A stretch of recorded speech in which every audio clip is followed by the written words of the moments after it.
ओम शांति। आज की अव्यक्तवाणी की डेट है 25/10/2009, 25 अक्टूबर 2009। सर्व खजानों से संपन्न अपने चेहरे व चलन से अलौकिकता का साक्षात्कार कराओ। सर्व खजानों से संपन्न अपने चेहरे व चलन से अलौकिकता का साक्षात्कार कराओ। अब बाबा जैसे बोलता है वैसे बाबा हमेशा हमें बताता है कि तुम्हें बाप समान बनना है, और जब तक हम बाप के समीप नहीं रहते तो उतना हम संपन्न नहीं बनेंगे और उतना हम बाप समान नहीं बनेंगे। और बाप समान अगर बनना है तो बाबा बोलता है कि अपनी चाल चलन सूरत सीरत स्वभाव संस्कार से बाबा को प्रत्यक्ष करना है। तो ये हमें प्रत्यक्षता मिलेगी जब हम बाबा से खजाने लेंगे जो बाबा लेकर आया है वर्षे में, जो है ज्ञान और शक्तियाँ। तो ये जो ज्ञान और शक्तियाँ जो है उसको यूज़ करके जब हम उसको प्रत्यक्ष करेंगे तो सर्व खजानों से संपन्न अपने चेहरे व चलन से, मतलब जो भी दैवी गुण है, दैवी संस्कार है, दैवी शक्तियाँ जो है उनको ही यूज़ करके हमें स्वभाव संस्कार से चाल चलन से बाबा को प्रत्यक्ष करना है और अलौकिकता का साक्षात्कार करना है। अलौकिकता का साक्षात्कार करना है, इसका मतलब अभी हमारा अलौकिक जन्म हुआ है, पहले हमारा जो लौकिक जन्म था उसका सब कुछ भूल जाना है। जैसे पिछले जन्म का हम सब कुछ भूल गए हैं, वैसे अब अलौकिक जन्म होने के बाद लौकिक जन्म जो है मतलब देह और देह से संबंधित सभी बातों को भूल कर मन बुद्धि से, इसका मतलब ये नहीं है कि किसी को तोड़ना है या छोड़ना है, लेकिन तोड़ निभानी है। और ये सभी तभी संभव होगा जब हम सभी खजानों से मतलब ज्ञान और शक्तियों से भरपूर होंगे। और शक्तियाँ मतलब सिर्फ ये नहीं है कि वो अष्ट शक्तियाँ हैं, वो प्यार की शक्ति है, सुख की शक्ति है, शांति की शक्ति है और ज्ञान। तो सभी शक्तियों को, सभी ज्ञान को, इस सभी बाबा जो वर्षा लेके आए हैं इन सभी खजानों से जब हम संपन्न बनेंगे और अपने चेहरे और चलन से अलौकिकता का साक्षात्कार करने के लिए बाबा बोल रहा है। अब इसकी विधि क्या है वो देखते हैं बाबा क्या बताता है। आज सर्व खजानों के दाता अपने खजानों के मालिक बच्चों को देख रहा है। आज सर्व खजानों के दाता अपने खजानों के मालिक बच्चों को देख रहा है। जैसे बाबा बोलता है कि तुम यहाँ बालक बनकर आओ और मालिक बनकर सभी खजानों को यूज़ करो। बालक सो मालिक, जैसे बच्चे होते हैं छोटे जो बाबा को माता पिता को, पेरेंट्स को पूरा सरेंडर कर देते हैं, वैसे ही बाबा बोलता है कि तुम मेरे यहाँ पर आ जाओ, अपने सभी विकार सब कुछ सरेंडर कर दो। बच्चे जैसे पूरा हक जताते हैं माँ बाप पर और सब पूरा ले लेते हैं उनका, वैसे मेरे सभी ज्ञान और शक्तियों को बच्चा बनकर तुम ले लो। मांगने की ज़रूरत नहीं है, जो भी है वो तुम्हारा है, तो पूरे अधिकार के साथ मालिक बनकर सब में बांट दो। तो जब भी हम वो खजाने बांट रहे, जैसे बाबा बोलता है कि हमेशा सर्वशक्तिवान रहना है और समय प्रमाण ज़रूरत अनुसार सभी शक्तियों को यूज़ करना है। तो वो अवेयरनेस भी होनी चाहिए कि बाबा से हम शक्तियाँ ले रहे हैं क्योंकि वो वर्षे में हमें मिली है, और जहाँ पर भी ज़रूरत है वो एक एक शक्ति का, फिर वो ज्ञान की हो, प्यार की हो, सुख की हो, पवित्रता की हो, शांति की हो, आनंद की हो, जो भी शक्ति है वो हम समय अनुसार समय प्रमाण पूरे अधिकार के साथ हम वो यूज़ कर रहे हैं। तो हर एक बच्चा सर्व खजानों से संपन्न है क्योंकि बाप ने सर्व बच्चों को एक जैसे एक ही समय में सर्व खजाने दिए हुए हैं। तो बाबा हमेशा मुरली में बोलता है कि मैं एक ही मुरली सबके लिए चलाता हूँ, चाहे वो अभी जन्म हुआ बच्चा हो, वो अलौकिक जन्म, या फिर कई सालों से बाबा के साथ रहा हो, कई सालों से ज्ञान में चल रहा हो, औरत हो, आदमी हो, बूढ़ा हो, कोई भी हो, सबके लिए एक ही मुरली में चलाता हूँ, एक ही ज्ञान में देता हूँ। लेकिन बच्चे अपने अपने स्वभाव संस्कार के अनुसार पुरुषार्थ प्रमाण उसको ले लेते हैं। तो हर एक बच्चा सर्व खजानों से संपन्न है। अब संपन्न क्यों है, ये बाबा ने वरदान दे दिया। अब संपन्नता का जो भी विधि है, वो जो भी फॉलो करेगा उसके लिए ये वरदान प्रत्यक्ष हो जाएगा। तो संपन्न बनने की विधि है कि बाप के साथ रहना है। जितना हम बाबा के समीप रहेंगे, हर क्षण हर समय हर संकल्प बाबा को पूछ कर लेंगे, उतना हम संपन्न बनेंगे। तो हर एक बच्चा सर्व खजानों से संपन्न है। खजाना है ज्ञान और शक्तियाँ, क्योंकि बाप ने सर्व बच्चों को एक जैसे एक ही समय में सर्व खजाने दिए हैं। तो बाप दादा अपने बालक सो मालिक बच्चों से मिलने आए हैं। बच्चों ने बुलाया तो आप बच्चों के स्नेह में पहुंच गए हैं। बाबा तभी आया है जब हम सभी बच्चे पूरे विकारी, पूरे पतित होने के कारण पूरे दुखी, दर्द, कष्ट में और अशांति में बाबा को आर्त में पुकार रहे थे। तभी बाबा हमारे लिए आया है, हमें दुख से निकालने के लिए। तो बाबा बोलते हैं कि बच्चों ने बुलाया तो बाप बच्चों के स्नेह में पहुंच गए हैं। यहाँ पर भी बाबा ये बताता है कि ड्रामा अनुसार बाबा भी चलता है। अगर ड्रामा में है तभी बाबा आता है, ड्रामा में जितना है वही बाबा करता है। तो खजाने तो बहुत है। सबसे पहला खजाना है ज्ञान धन। जिस ज्ञान धन से माला माल हो गए, महादानी बन औरों को भी बांटते रहे हो। सबसे खजाने तो बहुत है, सबसे पहला खजाना है ज्ञान धन। अब ज्ञान धन सबसे पहला खजाना है क्योंकि बाबा ने ही हमें ये याद दिलाया कि तुम आत्मा हो और मैं परमपिता परमात्मा हूँ और सभी आत्माएं हैं। तो ये सबसे पहले हमें ज्ञान दिलाया। फिर बाबा ने बोला कि अब तुम्हारी पूरी शक्तियाँ ख़त्म हो गई है क्योंकि तुमने यूज़ नहीं किए हैं। जो तुम्हारे निजी संस्कार है वो पूरे ख़त्म हो चुके हैं क्योंकि तुमने यूज़ नहीं किए हैं। और अभी जो भी पुराने तुम्हारे संस्कार है उसकी वजह से तुम्हें दुख, दर्द, अशांति मिल रही है। तो ये जो विकार है, कामना, क्रोध, लोभ, मोह, मत्सर, अहंकार, ईर्ष्या, द्वेष, स्वार्थ, आलस्य, ये जो 10 विकार और उसके जो बच्चे जच्चे हैं, उनको जब तुम छोड़ोगे, उनसे जब तुम उनको भस्मीभूत करोगे और फिर संस्कारों को यूज़ करोगे, दैवी गुण, दैवी संस्कारों को, तभी बाबा बोलता है कि तुम्हें सुख मिलेगा। ये बाबा ने हमें ज्ञान दे दिया। और फिर ये भी ज्ञान दे दिया कि अब इन शक्तियों की जो तुम्हें ज़रूरत है वो तुम्हें सिर्फ मुझसे और सिर्फ मुझसे मिल सकती है। तो सभी शक्तियाँ मुझसे ले लो, बालक बनकर आओ। मांगने की ज़रूरत नहीं है क्योंकि बाबा बोलता है मांगने का भी हमें संस्कार पूरी तरह से तोड़ देना है, छोड़ देना है, क्योंकि ये मांगने की वजह से ही हम डाउनफॉल हमारा होते आया है। तो बाबा से भी बाबा बोलता है मुझसे भी मत मांगो, ये पूरा तुम्हारा है। तो बिना मांगे यहाँ पर आ जाओ, जो भी है लेके मालिक बनकर उसको बांट दो। तुम यूज़ करोगे तो तुम्हारा नेचुरल नेचर बन जाएगा, दुख से छूट जाओगे, सुखी बन जाओगे। तो खजाने तो बहुत है। सबसे पहला खजाना है ज्ञान धन। जिस ज्ञान धन से माला माल हो गए, क्योंकि ये ज्ञान धन ही है जिसकी वजह से माला माल। अब आत्मा का माल, आत्मा का धन, आत्मा की संपत्ति मतलब दैवी गुण, दैवी संस्कार, दैवी शक्तियाँ, जिसकी वजह से हमें सुख, शांति और आनंद मिलेगा। तो जिस ज्ञान धन से माला माल हो गए, महादानी बन औरों को भी बांटते रहो। अब महादानी बाबा उनको बोलता है जो मनसा वाचा कर्मणा से बांटते हैं, मतलब सिर्फ ज्ञान मुँह से नहीं लेकिन गुणों से भी उसका दान करते हैं। तो मनसा वाचा कर्मणा, स्वभाव, संस्कार, सूरत, सीरत, चाल, चलन, इन सब से जो बाबा को प्रत्यक्ष करते हैं, बाबा उनको महादानी बोलता है। तो महादानी बन औरों को भी बांटते रहते हो।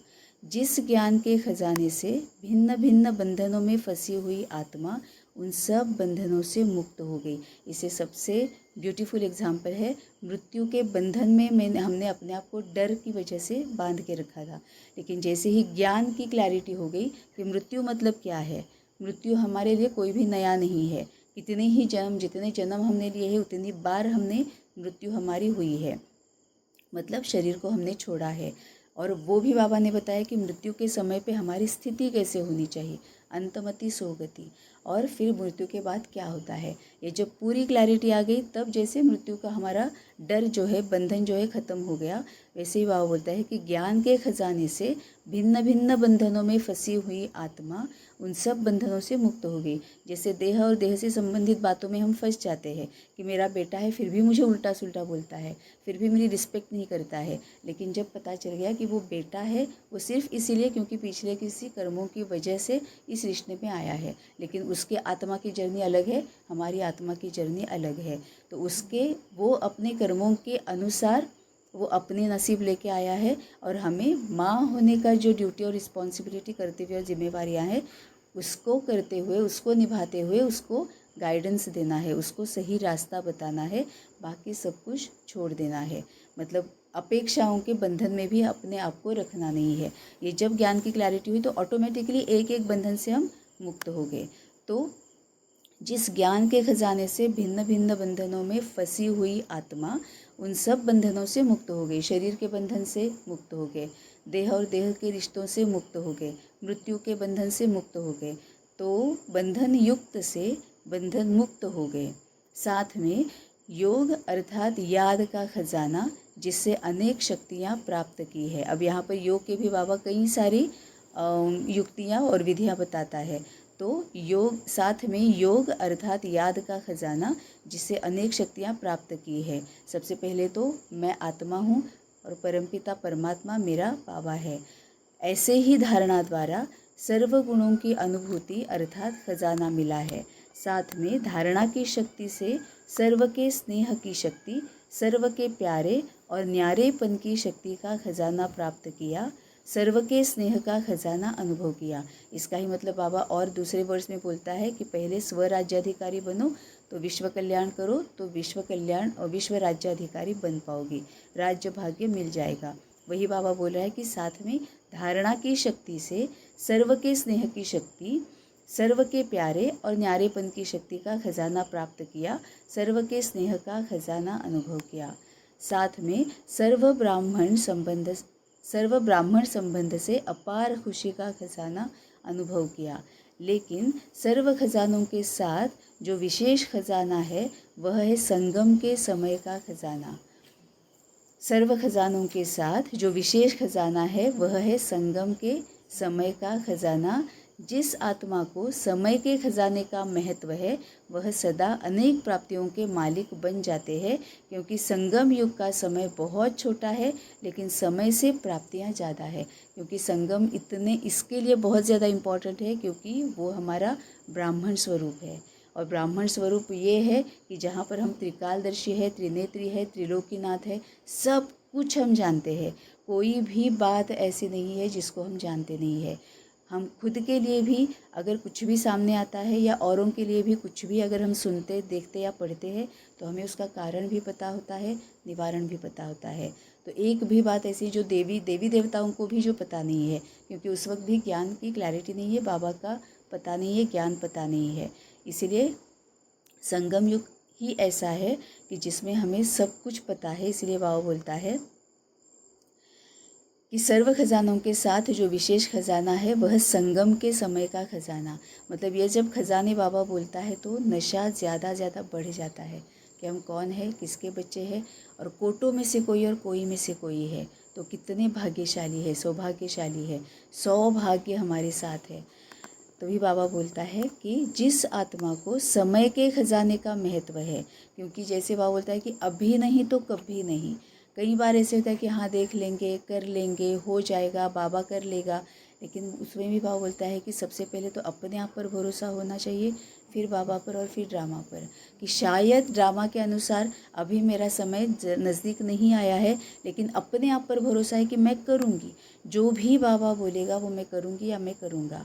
और ये अगर समय का महत्व अगर हम जानते हैं, क्योंकि बाबा बोलता है कि तुम समय रहते संपूर्ण बनोगे, समय रहते कर्मातीत बनोगे, तभी तुम्हें अच्छे पद की प्राप्ति मिलेगी। तब तक हमें अच्छे पद की प्राप्ति, पद मतलब रोल, तो आगे का रोल अगर हमें अच्छा चाहिए होगा, ऊंच पद अगर पाना है, अच्छा रोल पाना है, तो हमें समय रहते पुरुषार्थ पूरा करके हमें सतयुगी बनना है। तो ये समय का महत्व है। तो जिस आत्मा को समय के खजाने का महत्व है वह सदा अनेक प्राप्तियों के मालिक बन जाते हैं, क्योंकि संगम युग का समय बहुत छोटा है लेकिन समय से प्राप्तियाँ बहुत ज़्यादा है। इतने साल से, इतने हजारों साल से, जैसे ही हम द्वापर में आए, दुख में आए, हम भक्ति में लगे ही हैं, पूरा भक्ति बन गए हैं। पेड़ पौधे, पत्थर, ठिक्कर, पंछी, प्राणी सबको पूछते आए हैं, लेकिन फिर भी हमें सुख नहीं मिला, शांति नहीं मिली। लेकिन ये संगम का समय है, जैसे ही बाबा आया, जैसे हमने बाबा को पहचाना, इतना सा समय है, लेकिन हमें वो खजाना मिल गया जो इतने सालों से, इतने हज़ारों सालों से नहीं मिला, जो भक्ति मार्ग में हमने किया है। तो संगम युग का समय बहुत छोटा है लेकिन समय से प्राप्तियाँ ज़्यादा है। सबसे ज़्यादा संगम युग की श्रेष्ठ से श्रेष्ठ प्राप्ति है स्वयं भगवान बाप रूप में, शिक्षक रूप में, सतगुरु के रूप में प्राप्त होता है। संगम युग में छोटे से जन्म में 21 जन्म की प्राप्ति, जिसमें तन मन धन जन सर्व प्राप्ति है और गारंटी है 21 जन्म फुल, आधा नहीं पौना नहीं, लेकिन फुल 21 जन्म की गारंटी है। क्योंकि यहाँ पर अगर हम देखेंगे तो बाबा बोलता है कि प्राप्ति कौन सी है 21 जन्म की, तन मन धन और जन। इसका ही मतलब बाबा हमें ये बोल रहा है कि हम जो सोचते हैं, मतलब ये लॉ ऑफ कर्मा भी यहाँ पर बाबा बोलता है, ज्ञान योग धारणा सेवा पूरा यहाँ पर आ जाता है कि तन मन धन और जन सभी प्राप्ति है, वो भी गारंटी है 21 जन्म फुल, 21 जन्म की गारंटी है। क्योंकि हम सबको भी पता है कि हमारे जो संकल्प है उसका सबसे पहला परिणाम होता है हमारे अपने शरीर पर, जहाँ पर बाबा बोलता है कि तन की प्राप्ति है, मन की प्राप्ति है, क्योंकि मन पूरा सात्विक है, पूरा सतयुगी है। धन की प्राप्ति है, बाबा आत्मा के लिए बोलता है, और जैसे ही आत्मा धन को प्राप्त करती है वैसे ऑटोमेटिकली पूरी खुशियाँ सुख शांति वो सब कुछ आ जाता है। और जन मतलब फिर से विश्व राज्याधिकार। तो जन सर्व की तन मन धन जन सर्व प्राप्ति है, गारंटी है 21 जन्म की। तो सबसे ज़्यादा जो महत्व है वह है संगम युग का एक एक सेकंड अनेक वर्षों के समान है। तो बोलो सर्व खजानों से संपन्न तो है, संपन्न है ना। इसीलिए बाप दादा सदा समय की स्मृति दिला रहे हैं, मतलब अभी नहीं तो कभी नहीं। कई बच्चे समझते हैं कि 1-2 मिनट अगर कुछ सोच लिया तो 2 मिनट ही तो है, लेकिन जितना समय का महत्व है उस अनुसार तो 2 मिनट नहीं, 2 मास भी नहीं, 2 वर्ष के समान है। क्योंकि बाबा कई मूल्यों में बोलता है कि 1 सेकंड भी अगर तुम मुझसे डिस्कनेक्ट हो गए तो तुम विकारों में जा सकते हो, और उस 1 सेकंड में तुम्हें भी पता नहीं चलेगा कितना बड़ा विक्रम हो जाएगा। विक्रम हो जाएगा, कार्मिक अकाउंट बन जाएगा, कार्मिक अकाउंट फिर से वो सेटल करना है, तो फिर से समय के रहते हम सतयुगी नहीं बनेंगे, संपूर्ण और कर्मातीत नहीं बनेंगे। यही समय का इम्पोर्टेंस है। तो जितना समय का महत्व है उस अनुसार तो 2 मिनट नहीं, 2 मास भी नहीं, 2 वर्ष के समान है। इतना महत्व है संगम के समय का। सर्व शक्तियों की, सर्व गुणों की, परमात्मा प्यार की, ब्राह्मण परिवार के प्यार की और कल्प पहले वाले ईश्वरीय हक की सर्व प्राप्तियाँ इस छोटे से युग में है, और कोई भी युग में यह सर्व प्राप्ति नहीं है। बहुत ब्यूटीफुल है सेंटेंस। सर्व शक्तियों की, सर्व गुणों की, परमात्मा प्यार की, ब्राह्मण परिवार के प्यार की और कल्प पहले वाले ईश्वरीय हक की, यह सर्व प्राप्तियाँ इस छोटे से युग में है। अब बाबा यहाँ पर जो बोल रहा है वो है कि शक्तियाँ तो मिली, गुण तो मिला, बाबा मिला तो और कुछ भी बचा नहीं। और ब्राह्मण का परिवार अभी भी हमें समझ में आता है ना कि हम जब ब्राह्मण परिवार से मिलते हैं तो कुछ ना कुछ तो एक अलग सी खुशी मिलती है, अतीन्द्रिय सुख जो है वो महसूस होता है। अपने आप को वो एक कनेक्शन जोड़ने की भी ज़रूरत नहीं पड़ती है, वो भी है। और उससे इम्पॉर्टेंट है कि कल्प पहले वाले ईश्वरीय हक की, कल्प पहले भी हमने जो संगम किया था उसमें हमने जो पुरुषार्थ किया है उसकी वजह से हमें जो हक मिला है, कितना इम्पॉर्टेंट है। यह सर्व प्राप्तियाँ इस छोटे से युग में है और कोई भी युग में यह सर्व प्राप्ति नहीं। राज्य भाग्य होगा, आप सबका राज्य होगा, सुख शांति सब होगा, लेकिन परमात्मा मिलन का, अतीन्द्रिय सुख का, सर्व ब्राह्मण परिवार के प्यार का, आदि मध्य अंत की नॉलेज का भाग्य अब संगम पर ही मिला है।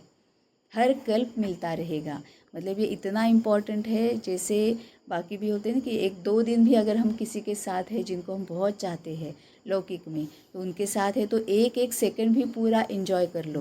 वैसे बाबा बोलता है कि ये संगम का है, ऐसा सुख तुम्हें कभी नहीं मिलेगा। ये जो एक नशा है वो फिर से कभी नहीं चढ़ेगा, क्योंकि बाबा साथ है तो कुछ भी मतलब अप्राप्त कुछ भी नहीं है।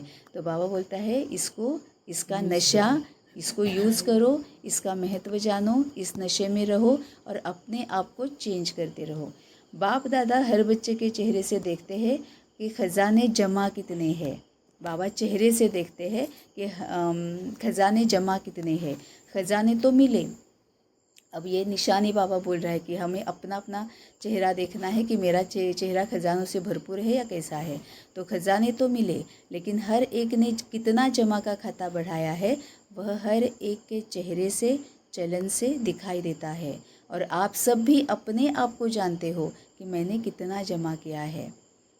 अभी बाप दादा के दिल की यही आश है कि खजाने मिले तो है, लेकिन अब समय सिर्फ वर्णन करने का नहीं है, लेकिन आपका चेहरा और चलन प्रत्यक्ष अनुभव कराए कि यह आत्माएं कोई विशेष है, न्यारे है और परमात्मा प्यारे है। क्योंकि आगे चलकर समय परिवर्तन होने से आपकी सेवा सिर्फ वर्णन करने से नहीं, समय नाजुक होने से इतना समय कोई निकाल नहीं सकेगा।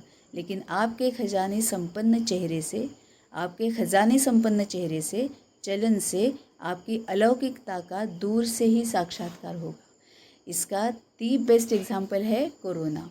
क्योंकि कोरोना में सच में ऐसे हो रहा था कि सभी पूछ रहे थे कि आप इतने एकदम बेफिक्र रह कैसे रह सकते हो, इतने शांत कैसे रह सकते हो, डर आपको कैसे नहीं लग रहा है। मतलब आपके घर में फैमिली मेम्बर्स को कोरोना हुआ है, आपको कोरोना हुआ है, फिर भी आप इतने आराम से कैसे रह सकते हो। तो बाबा वही बोल रहा है कि यही चलन और चेहरे से दिखना चाहिए जो बाबा से हमें मिला हुआ है। तो ऐसा पुरुषार्थ अभी अपना प्रत्यक्ष करो। वो प्रत्यक्ष करना है मतलब सिर्फ बुद्धि तक नहीं रखना है, आत्मा तक आ जाना चाहिए, तभी वो हमारा नेचुरल नेचर बन जाएगा। क्या? तो बाबा जो वर्षा लेकर आया है वो प्रत्यक्ष होना चाहिए। जैसे ब्रह्मा बाप को देखा, चाहे संगठन के बीच में भी रहा तो भी दूर से वह पर्सनालिटी चमक अनुभव हुई। ऐसे अभी डबल विदेशी विशेष डबल पुरुषार्थ करो। बाप दादा डबल पुरुषार्थी कहते हैं, तो बाप दादा निमित्त आज डबल विदेशी बच्चों को देख रहे हैं और खुश हो रहे हैं। वृद्धि का पुरुषार्थ अच्छा कर रहे हैं, मतलब ये जो फॉरेनर्स आए हैं उनके लिए बाबा बोल रहा है, बुद्धि का पुरुषार्थ अच्छा कर रहे हैं। निमित्त बनी हुई आत्माओं से पालना भी सभी को बहुत अच्छी मिल रही है। और बाप दादा को एक बात सभी की बहुत अच्छी लगती है कि सर्व आत्माएं हर वर्ष अपना संगठन का मिलन मधुबन में विशेष करते हैं, क्योंकि मधुबन का वायुमंडल रिफ्रेशमेंट में बहुत सहयोग देता है। और एक ही जिम्मेवारी है, स्व परिवर्तन, मनसा सेवा, एक दो के अनुभवों का भी अच्छा चांस मिलता है। तो बाप दादा इस बात पर मुबारक देते हैं। मतलब बाबा संगठन की भी बात बोल रहा है कि स्व परिवर्तन, क्योंकि हर एक को जब हम देखते हैं और अनुभव करते हैं तो स्व परिवर्तन, मनसा सेवा, एक दो के अनुभवों का भी अच्छा चांस मिलता है। क्योंकि जब हम अनुभव शेयर करते हैं तो अलग अलग एंगल्स भी समझ में आ जाते हैं। इतने ये भी समझ में आ जाता है कि हम कितने खुशनसीब हैं। हर एक की कोई ना कोई दुख से हर कोई जा रहा है, तो हमें ये भी समझ में आ जाता है कि हम कितने भाग्यशाली हैं। तो बाप दादा इस बात पर मुबारक देते हैं। अभी कुछ कमाल अपने अपने स्थान पर जाकर करना, कुछ न्यारापन जो बाप को प्यारा है वह प्रैक्टिकल में अनुभव कराना, जिससे मधुबन की रिफ्रेशमेंट का सहयोग वहाँ भी अनुभव करते रहेंगे। बाबा ने बता दिया। अभी मतलब जो बाबा बोलता है कि तुम्हारा सेवा स्थान जहाँ पर हम हैं, जहाँ हमारे साथ बाबा है वहाँ हमारा सेवा स्थान है, वहीं पर हमारा मधुबन है। तो अभी कुछ कमाल अपने अपने स्थान पर जाकर करना, कुछ न्यारापन जो बाप को प्यारा है। अब ये न्यारापन कौन सा है वो भी समझ में आ जाना चाहिए कि जो एक आश होती है ना, एक कामना होती है कि मुझे वहीं पर जाना है, मुझे वहीं पर जाना है। कहाँ, ये बाबा ने बता दिया। तो ये जो इसकी वजह से जो हम दुखी भी हो जाते हैं, ये इतना सब कुछ मिल गया है फिर भी उस एक कारण के हम दुखी होते रहते हैं, क्योंकि हमें आदत जन्म जन्म से पड़ी हुई कि जो हमारे पास नहीं है उसको ही देखना है, जो हमारे पास है उसको हम देखते नहीं है। तो अभी कुछ कमाल अपने अपने स्थान पर जाकर करना, और अपना अपना स्थान मतलब जहाँ मैं और मेरा बाबा वो मेरा स्थान। कुछ न्यारापन जो बाप को प्यारा है वह प्रैक्टिकल में अनुभव कराना, जिससे मधुबन की रिफ्रेशमेंट का सहयोग वहाँ भी अनुभव करते रहेंगे। मतलब बाकी के जो लोग हैं वो मधुबन की वो रिफ्रेशमेंट का अनुभव वो आप जहाँ पर होंगे वहाँ पर करते रहेंगे। तो आज विशेष डबल पुरुषार्थी ग्रुप का मिलन है, और देखो आप सभी से इंडिया वाले बच्चों का इतना प्यार है जो पहला चांस आपको ही देते हैं। तो पहले चांस की रिज़ल्ट पहला नंबर लेना है। अच्छा लगता है, बाप दादा ने पहले भी सुनाया है कि डबल विदेशी या डबल पुरुषार्थी बच्चों ने बाप का एक विशेष टाइटल प्रत्यक्ष किया है। अभी बाबा वापस याद दिला रहा है, जो बाबा बोल रहा है कि प्रैक्टिकल में जहाँ पर भी आप हो अपने अपने स्थान पर प्रैक्टिकल में अनुभव कराना, जिससे मधुबन की रिफ्रेशमेंट का सहयोग हो। अब मधुबन में कौन सा ज़्यादा हमें महसूसता होती है, वो महसूसता करानी है। अब मधुबन में ज़्यादा महसूसता प्रैक्टिकल में कौन सी होती है कि चाल चलन सूरत सीरत मनसा वाचा कर्मणा बाबा की प्रत्यक्षता दिखाई देती है। तो ज़रूरी नहीं है कि हम क्या कर रहे हैं, किस तरह से कर रहे हैं, वो ज़रूरी नहीं है। ये जो बाबा का प्रत्यक्ष करना है वो वहाँ पर सबको अनुभव होना चाहिए। अच्छा लगता है, बाप दादा ने पहले भी सुनाया है कि डबल विदेशी या डबल पुरुषार्थी बच्चों ने बाप का एक विशेष टाइटल प्रत्यक्ष किया है, जो विदेश में मेजॉरिटी तरफ के बाप के बच्चों को निकाल उनकी भी तकदीर की तस्वीर बना दी है। इसीलिए लगन से जो चारों ओर मेहनत कर रहे हैं उससे बाप का विश्व कल्याणकारी कर्तव्य प्रसिद्ध किया है। इसीलिए बाप दादा हर बच्चे को वाह बच्चा वाह की मुबारक देते हैं। तो विशेष कौन सा है? विश्व कल्याणकारी। अब विश्व कल्याणकारी तभी होगा जब हम खुद स्वराज्याधिकारी बनेंगे। स्वराज्याधिकार मतलब मन बुद्धि से लेकर सभी कर्मेंद्रियों पर पूरा अधिकार।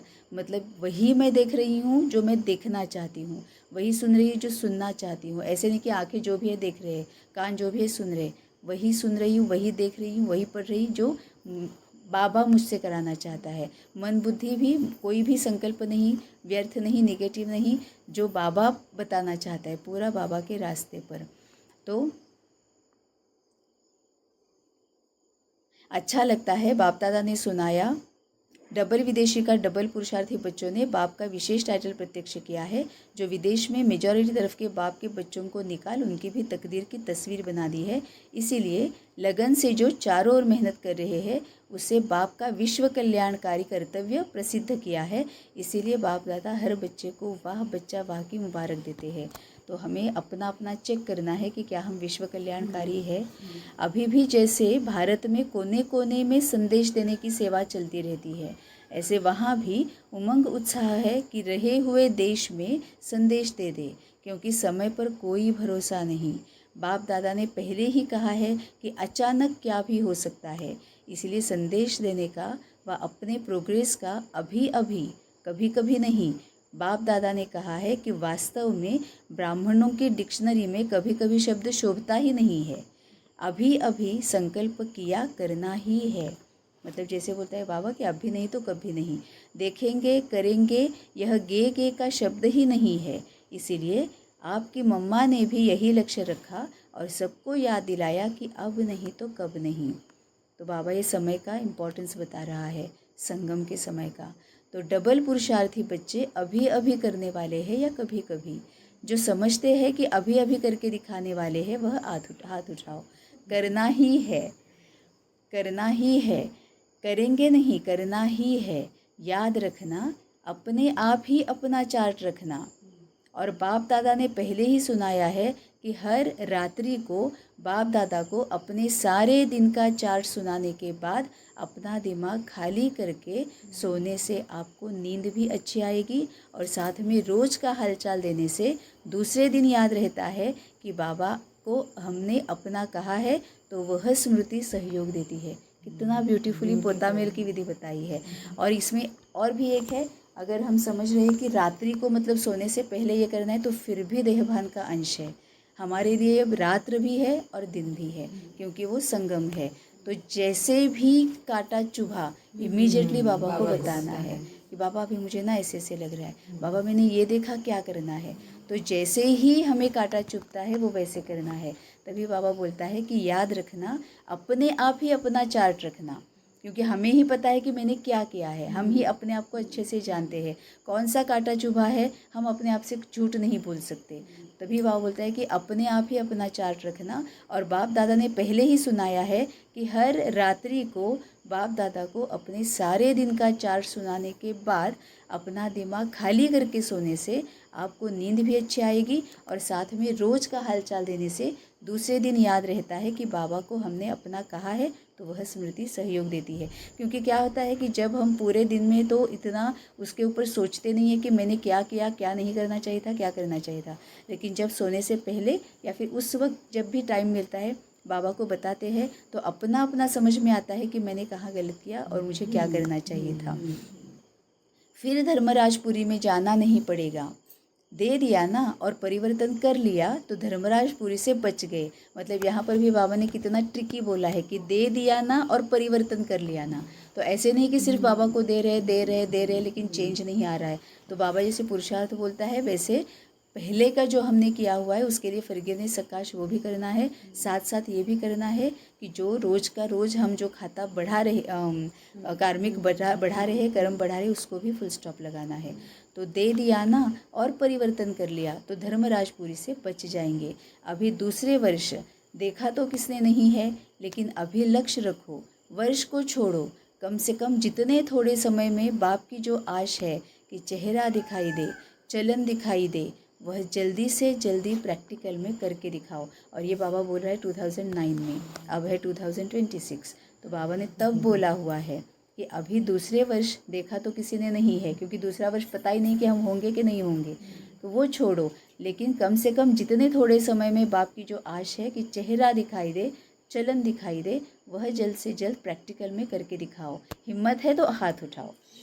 हिम्मत है, अच्छा मुबारक हो। बाप दादा तो हर बच्चे में निश्चय और हिम्मत का उमंग उत्साह अभी अभी देख रहा है, लेकिन जाते जाते प्लान में थोड़ा कम नहीं करना, बढ़ाते रहना। क्योंकि होता है ना कि जहाँ पर हम संगठन में होते हैं वहाँ एकदम उमंग उल्लास रहता है, जैसे ही कर्म में आ जाते हैं फिर अपना अपना हमारे पुराने संस्कारों पर आ जाते हैं। तो जाते जाते प्लान में थोड़ा कम नहीं करना, बढ़ाते रहना।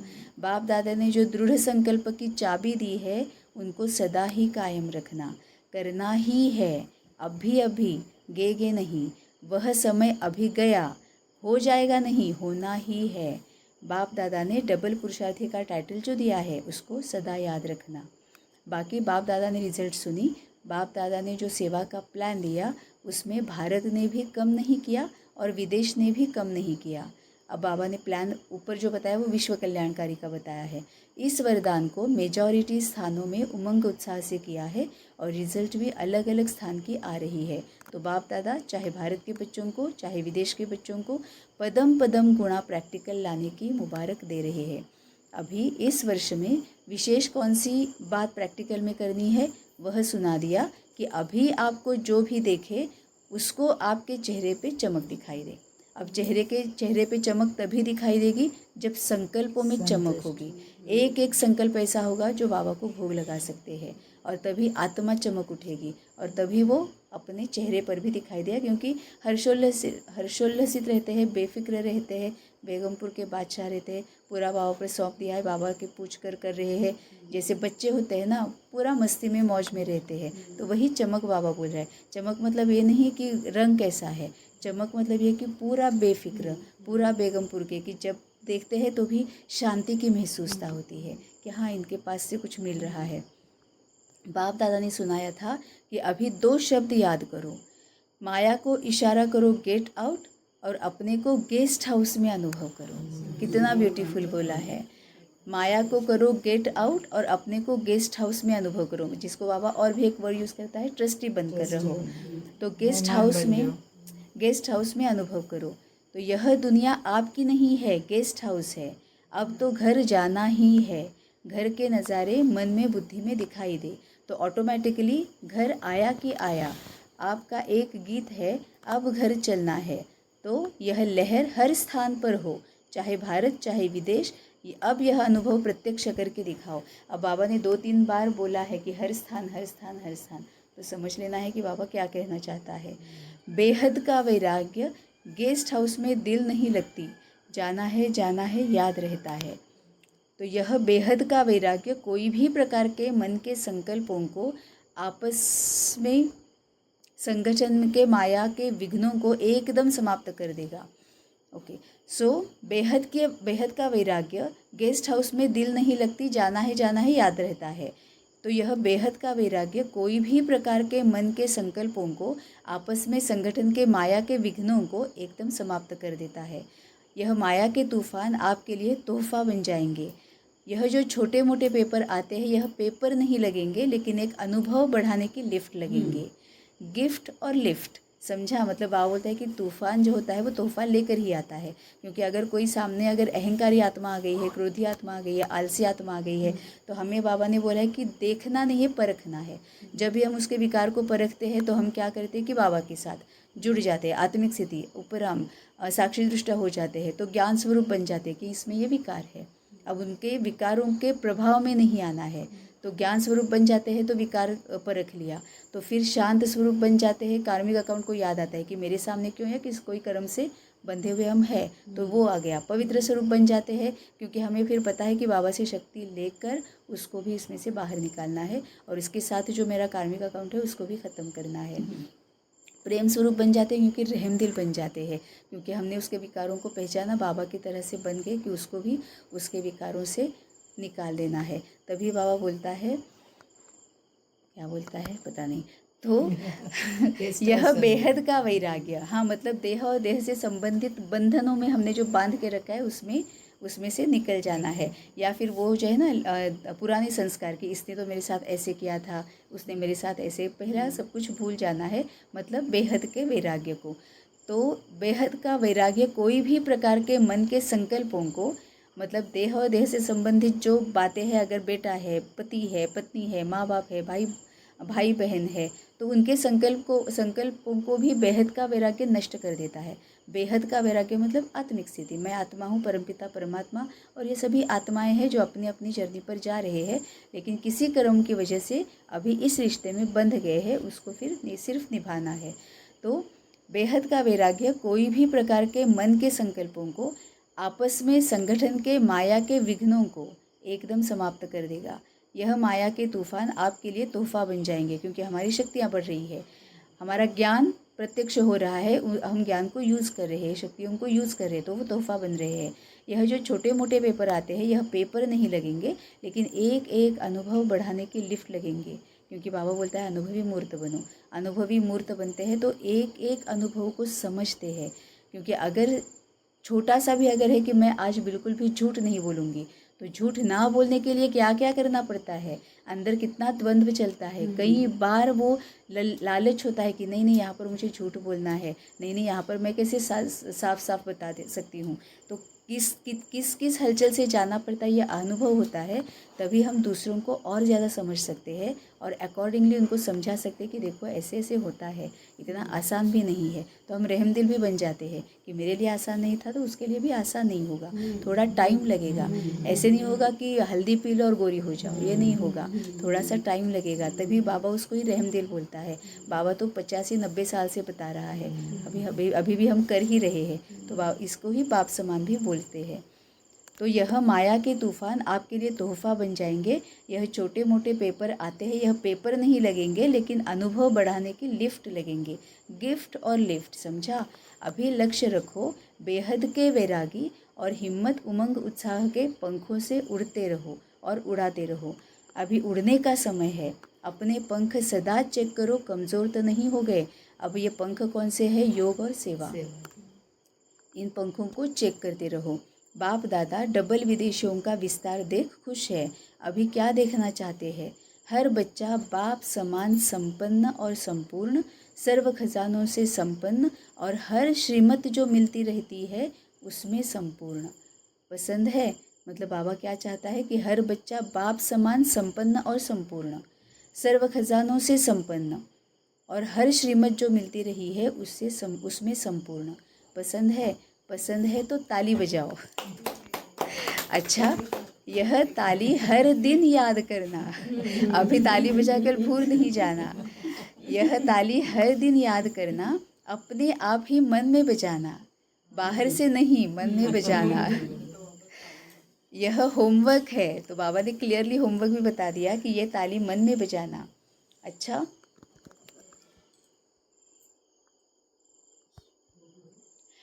वरदान है, अपनी श्रेष्ठ नहीं, वो उनका कुछ ये है, विदेशियों के साथ मुलाकात। वरदान है, अपनी श्रेष्ठ वृत्ति द्वारा शुद्ध वायुमंडल बनाने वाले सदा शक्तिशाली आत्मा भव। अपनी श्रेष्ठ वृत्ति द्वारा शुद्ध वायुमंडल बनाने वाले सदा शक्तिशाली आत्मा भव। जो सदा अपनी श्रेष्ठ वृत्ति में स्थित रहते हैं वे किसी भी वायुमंडल वाइब्रेशन में डगमग नहीं हो सकते। वृत्ति से ही वायुमंडल बनता है। यदि आपकी वृत्ति श्रेष्ठ है तो वायुमंडल शुद्ध बन जाएगा। कई वर्णन करते हैं कि क्या करे वायुमंडल ही ऐसा है, वायुमंडल के कारण मेरी वृत्ति चंचल हुई। तो उस समय शक्तिशाली आत्मा के बजाय कमज़ोर आत्मा बन जाते हैं। लेकिन प्रतिज्ञा की स्मृति से वृत्ति को श्रेष्ठ बना दो तो शक्तिशाली बन जाएंगे। तो अब यहाँ पर बाबा जो बोल रहा है कि अपनी श्रेष्ठ वृत्ति द्वारा, वृत्ति मतलब इंटेंशन, इंटेंशन मतलब क्या है कि हम कई बार ऐसे होता है ना कि प्रजा बनाने के लिए बाबा का ज्ञान देना है, अपना खाता जमा का खाता बढ़ाने के लिए सेवा करनी है, तो वो सेवा है ही नहीं, क्योंकि कोई ना कोई अपेक्षा से हम वो कर रहे हैं। जैसे भक्ति मार्ग में चला था कि मेरा अच्छा हो, मुझे धन प्राप्ति हो, मेरे बच्चे का सब अच्छा हो, मुझे सौभाग्य प्राप्ति हो, ब्ला ब्ला ब्ला ब्ला, वो करने के लिए हम देते थे, वो दान होता था, वो सेवा नहीं होती थी। क्योंकि कोई भी अगर हम कर्म कर रहे हैं जो अपेक्षा से कर रहे हैं तो वो सेवा नहीं है। तो ये जो है वृत्ति वो अनइंटेंशनल होना चाहिए। इंटेंशन अगर है अच्छा होना चाहिए, पॉजिटिव होना चाहिए कि बस इसका कल्याण हो। इसमें जो कमियां है, कमज़ोरियां है, अवगुण है, दुर्गुण है, विकार है, वो भी उसमें से बाहर निकल जाए।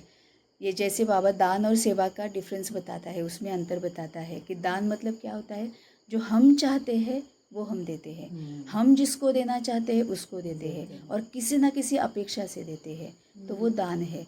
और सेवा वो होती है जो दूसरों को जो चाहिए वो हम देते हैं, जिसको चाहिए उसको देते हैं, जब चाहिए वो तब देते हैं। ऐसा नहीं है कि जनवरी महीना आया है, संक्रांति है, संक्रांति का दान देना है। हाँ, और वो भी हम क्या देते हैं कि वो हमारे लिए वो अफोर्डेबल जो है, हम जो देना चाहते हैं, हम दूसरों का नहीं देखते कि इसको ज़रूरत है या नहीं है, वो नहीं देखते हैं। अब यहाँ पर वही भाव बोलता है कि अपनी श्रेष्ठ वृत्ति द्वारा, मतलब हमारा इंटेंशन ऐसा होना है कि इसका कल्याण हो। शुभ भावना, शुभ कामना, शुभ चिंतन, ये मतलब विश्व कल्याणकारी, जो बाबा ने शुरुआत की है कि करना क्या है, तो विश्व कल्याणकारी बनना है।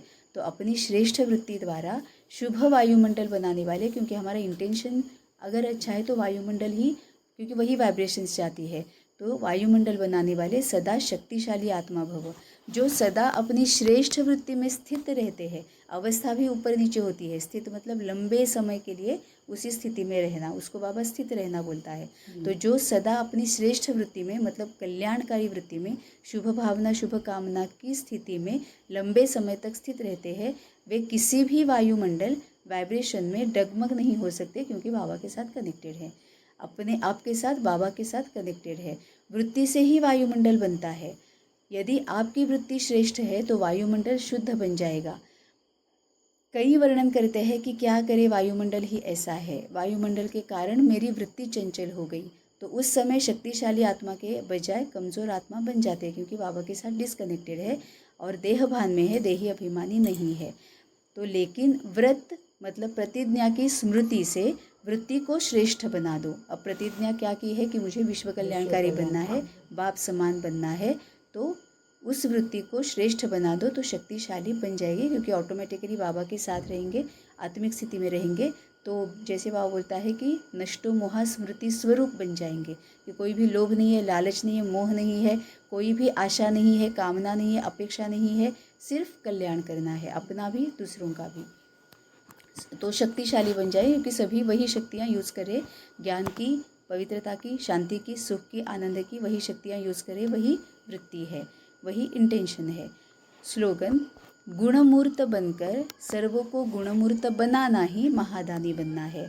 गुणमूर्त बनकर मतलब बाबा हमेशा बोलता है कि धारण करो फिर कराओ, पहले समझो फिर समझाओ, पहले सीखो फिर सिखाओ, मुरली पढ़ो फिर पढ़ाओ।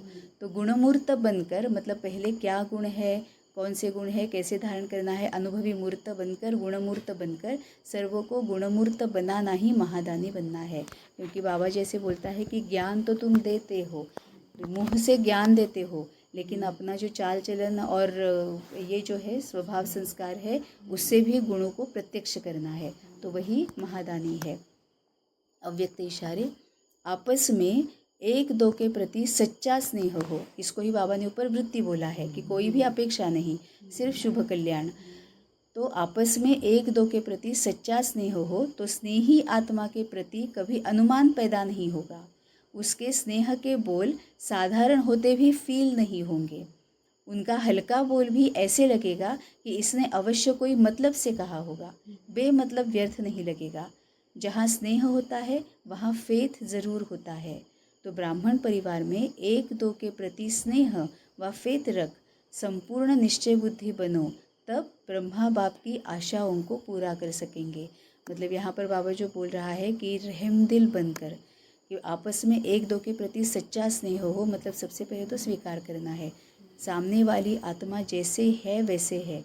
जैसे मैं आत्मा हूँ, मेरा भी डाउनफॉल हुआ है, मैं भी पूरी विकारी हूँ, पूरी पतित हूँ, अब मैं चेंज कर रही हूँ, मुझे चेंज होने में टाइम लग रहा है। वैसे ही सब कुछ हर एक के साथ हो रहा है। सामने वाली भी आत्मा है, वो भी विकारी है, पतित है, अपने आप पर काम कर रही है, उसको भी थोड़ा सा टाइम लगेगा। तो आपस में एक दो के प्रति सच्चा स्नेह हो तो स्नेही आत्माओं के प्रति कभी अनुमान नहीं पैदा होगा, क्योंकि हमारे तरफ से पूरे स्वीकार की शक्ति उनको पता चल गई है, पूरे वाइब्रेशंस को पता चल गई है, रहमदिल पता चल जाता है। वो बाबा जैसे बोलता है ना कि शब्द तो भूल जाते हैं, लेकिन वो जो वाइब्रेशंस का इम्पैक्ट रहता है, वो जो महसूसता होती है, जिसको बाबा अनुभूति बोलता है। एक तो ये होता है अनुभव, एक होती है अनुभूति। अनुभव वो होता है जो दूसरों को के साथ शेयर कर सकते हैं, उनको अनुभव करा सकते हैं। लेकिन एक होती है अनुभूति, वो जब तक खुद नहीं अनुभव करते तब तक पता नहीं चलती है। तो वो जो बाबा से हमें सुख की अनुभूति होती है, महसूसता होती है, शांति की अनुभूति होती है, महसूसता होती है, वो हम कितना भी कोशिश करें दूसरों को समझाने की, वो खुद जब तक नहीं समझते तब तक नहीं समझ में आता। तो बाबा बोलता है कि वही अब तुम्हें दूसरों के साथ करना है। तो आपस में एक दो के प्रति सच्चा स्नेह हो तो स्नेही आत्मा के प्रति कभी अनुमान पैदा नहीं होता। पता चल जाता है कि इनकी वृत्ति क्या है, इनका इंटेंशन क्या है। वो जो शांति की पवित्रता की महसूसता है वो समझ में आती है, तो आप कुछ भी बोलो बुरा नहीं लगता है। उनके स्नेह के बोल साधारण होते भी फील नहीं होते हैं। उनका हल्का बोल, जैसे लौकिक में ये दिया जाता है ना, एग्जाम्पल जैक फ्रूट का दिया जाता है। हिंदी में उसको क्या बोलते हैं? कटहल। तो वो बोलते हैं कि ऊपर से पूरा खड़बड़ित खड़बड़ित होता है, कांटे कांटेदार होता है, लेकिन अंदर से मीठा होता है। तो बाबा वही बोलना चाहता है कि उनका हल्का बोल भी ऐसे लगेगा कि इसने अवश्य कोई मतलब से कहा होगा, बेमतलब व्यर्थ नहीं लगेगा। जहाँ स्नेह होता है वहाँ फेथ ज़रूर होता है। मतलब हम अगर हम स्वराज जगाधिकारी बन गए तो रहम दिल बन के स्वीकार कर लिया, तो उनका वो कनेक्शन जो है, फेथ जो है, भरोसा है, वो बढ़ जाता है कि ये बिना वजह नहीं बोलेंगे, अच्छा ही बोलेंगे। तो ब्राह्मण परिवार में एक दो के प्रति स्नेह व फेथ रख संपूर्ण निश्चय बुद्धि बनो। फिर से निश्चय मतलब अपने आप पर, बाबा पर, ड्रामा पर निश्चय बुद्धि बनो, तब ब्रह्मा बाप की आशाओं को पूरा कर सकेंगे। तो आज का बाबा ने होमवर्क क्या दिया है वो भी ऊपर बाबा ने बताया है। आज का होमवर्क है कि ताली जो है, हर बच्चा बाप समान संपन्न और संपूर्ण, सर्व खजानों से संपन्न, और हर श्रीमत जो मिलती रही है उसमें संपूर्ण। अब श्रीमत कहाँ से मिलती है? मुरली से मिलती है। और एक ये मुरली है और एक अपनी जो बाबा के साथ चलता है, उससे भी हमें बाबा डायरेक्शन देते रहता है, श्रीमत बताते रहता है। तो श्रीमत जो मिलती रही है उसमें संपूर्ण। ये बाबा बोलता है कि अगर ये पसंद है तो ताली बजाओ, और फिर बोलता है कि मन में बजाना, बाहर से नहीं, मन में बजाना। तो आज ये होमवर्क है कि बाबा की श्रीमत पर चलना है, बाबा से पूछकर हर क्षण, हर समय, हर संकल्प बाबा से पूछकर उठाना है। ओम शांति।